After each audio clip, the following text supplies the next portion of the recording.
My parents tried to make me forgive my cheating ex because my dad plows his co-worker on the daily, and my mom still stays with him, so I told my mom to look in the mirror and ask herself if that's who she thinks I should be. Posted by u/throw_ra_cow life. So, I, 27F, was supposed to be married in July, but 2 months ago, I came home from a work trip to find my ex-fiancé in bed with my best friend's sister. I kicked him out, canceled the wedding, and warned him that I would get rid of his stuff if he didn't come to get it. Weeks later, I dumped everything on the curb with a free sign, sold, donated, or dumped everything he had given me and pawned the ring. I blocked him everywhere. I called the cops on him when he showed up, after I gave his stuff away, banging on my door, called them again when he turned up at my workplace and made a scene, and called them on his family when they showed up en masse to plead his case. I didn't go scorched earth on my ex-best friend's sister, but I did tell her husband that I caught her in bed with my ex. Last I heard, she had been kicked out of the house and was back living with her parents. My ex-best friend tried to talk me into giving them both a chance to explain, excuse me, then got angry at me for ruining her sister's relationship and called me petty and cold-hearted. So, I kicked her to the curb too. I don't want dishonest people who are blasé about betrayal in my life. This encounter no doubt simmered under my skin until I unleashed on my parents. Maybe that's why, because it lingered, I was so harsh with them. Last week, I met my parents for dinner. I brought a date with me to the restaurant, hoping his presence would prevent any discussion about my failed engagement. My parents have been pressuring me to work things out with my ex. He's so sorry. I owe it to him to talk to him, to give him 5 minutes to explain himself. She meant nothing to him, he made a mistake. I'm cruel for shutting him out the way I have. How could I call the police on him? How could I do the same to his family? His parents are good people. They didn't deserve to be humiliated like that. He's having a rough time, he's depressed, and everyone is worried about him. He loves me, really loves me. He's learned his lesson. It's time to grow up and forgive him. No, my date's presence didn't stop them from bringing it all up again. I lost my cool. I asked my father if he expected me to give my ex a pass every time he sticks his thing into anything that moves, like he does. I asked my mother how turning a blind eye to her husband's infidelity works for her. How does she hold her head up while having lunch with women who have slept with her husband for years? Is that the kind of man, the kind of life, she wants for me and my sister? For her daughters? I asked if they had any idea of the impact that knowledge had on me and my siblings growing up, knowing that dad was late home from work because he was screwing his secretary, knowing work weekend was code for a dirty weekend with a woman who wasn't our mother. Did they not know why, out of their 4 children, I am the only one who still talks to them? Do they not question why they were not invited to my brother's weddings? Why they have never met either of my brother's wives and children? Do they think my sister's silence is because she's being dramatic and throwing a tantrum? Really? I stood up from the table, congratulated them on the loss of their last remaining child, and told them I hoped their arrogance, willful blindness, and misery would comfort them in their final breaths. Then I left. My date, I should have saved him for a proper occasion rather than using him as an FU to my parents, took me to the nearest bar, let me cry on his shoulder while I proceeded to get wasted, then made sure I got home safely. The next day, he messaged me to see if I was alive and sent a double cheeseburger, large fries, and a large soda over to my apartment. I didn't block my parents, but I haven't heard from them. It's been a week, and I've calmed down enough to feel regret, not for what I said, but because I can picture the looks on their faces when I made my final farewell. I crushed them, hurt them, especially my mother. Despite their faults, and there are many, I love my parents. I don't like knowing I hurt them. I'm feeling a lot of guilt about it. Was I wrong here? Edit.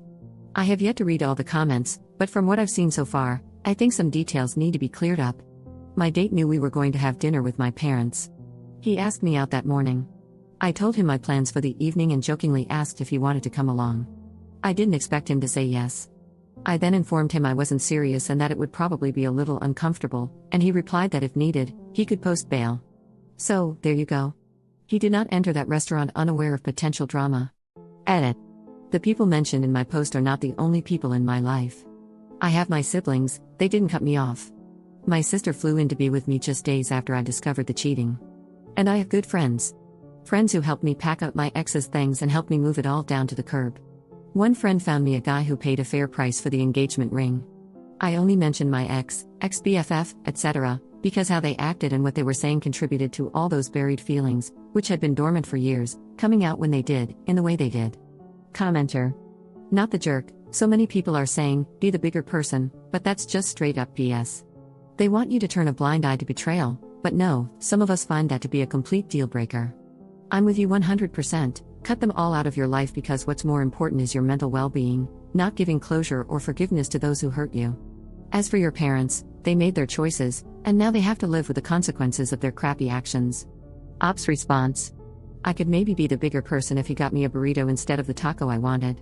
But cheating on me in my apartment, in my bed? Screw off and take your filthy bum out with the other piece of trash. Update 6 months later. It's been a hot minute since I was here last.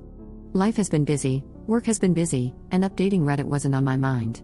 Apologies to all those who continue to send messages asking for an update. I figure better late than never. Where to start? First, a thank you to all who replied to my post. I tried to read every comment, and though I didn't post for the validation most of you gave, receiving it did lighten the load a little bit. It didn't take away the guilt I carried, but I was able to work through that and see that, although my timing was off, what I said was absolutely necessary. Thank you, too, to those who sent me private messages rather than posting on the main thread. Reading your own stories of a similar upbringing and conversing with you has helped me understand that my childhood and teen years were traumatic and left wounds I'd never addressed until all this came about. One more shout out to those who sent harassing messages about my choices. To the people who preached about the sanctity of marriage and how men are basic creatures with basic needs. To those who tried to school me on how to be a woman who needs to learn to do her duty by allowing a man his vices and claimed it was all my fault for not supporting my ex in his time of need. Special shout out to the men who offered to teach me how to be submissive and learn my place in this world. And last but not least, to the sweet little chicken nugget who said my reaction was proof that I'm a serial cheater and my ex should have used a cattle prod on my happy place. It must have been tough for all of you when your women left. Big props to those ladies for escaping a life of misery with you. Now for what has happened since. My mother left my father not long after my post, maybe a couple of weeks later. She showed up at my apartment one night with her luggage. I can't explain how broken and pitiful she was. I brought her inside, held her, and my heart broke for her. I realized then that she had no one to turn to, absolutely no one. No family, no friends. I can't help but wonder if she had been alone for all the years of her marriage, and if one of my siblings or I had said something sooner, would she have found the courage to leave my father then? I had never seen my mother, usually so dignified and unruffled, look so broken. It shocked me to see her that way. I was so worried that I made her sleep in my bed with me. I called my siblings, and within days, they all came to show support and love. Soon it was me, my mother, and my sister sleeping in my bed. It was good for her to see that her children still cared. Because we did care, we did love her. It was the situation that my siblings had distanced themselves from. At first, my mother stayed with me. She was having a hard time, years of humiliation, shame, and guilt ate at her. I was worried about her state of mind and didn't like leaving her alone. I couldn't take time off work to be with her every second of the day, so I took her to the shelter, and we got her a dog. My thinking was that if she had something to take care of, it would distract her from dark thoughts.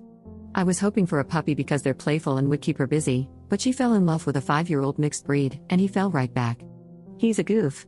We don't know how it happened, but we woke up one night to him howling because he had somehow wedged his head between the spindles on the stairs.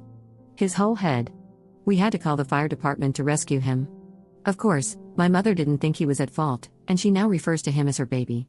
He adores my mother, though. My oldest brother rearranged some things and moved her across the country to live with him and his family. He thought she would do better if there was no chance of her running into dad or one of his many women. He found her a therapist, and that seems to be helping.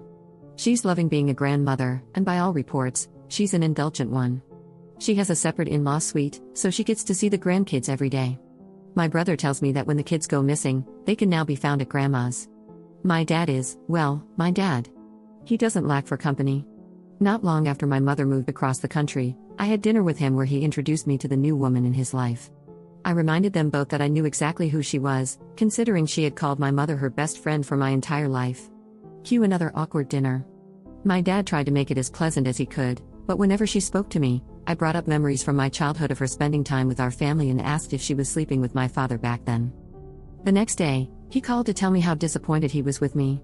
I felt it was only fair to share my own disappointments. We argued for a bit. He tried to downplay all he had done over the years, attempting to play the victim of his own actions. I ended up cutting the conversation short and blocking him. It was just over a month ago when he showed up at my door. I wouldn't let him in, and I'm sure that rattled him. He told me he didn't want to lose me too. Say what you want about him, but he is my dad. I love him. I don't want to lose him either. He promised he wouldn't force me to interact with any of his women. So far, we've had a couple of pleasant outings, and they've gone well. I'm cautiously hopeful that we can continue to be in each other's lives. As for me, well, I took the advice some of you gave me and started therapy. It's humbling to realize that, though you may think you're fine, you're actually not. It's been almost unbearable to face all that history, and excruciatingly painful to dig through it all.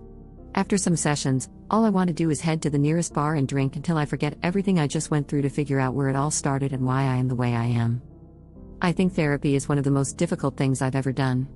I don't know how some of you have been doing it for as long as you have. I also don't know why you do it so willingly. I must be crazy for listening to all you crazies in the first place. But it is helping.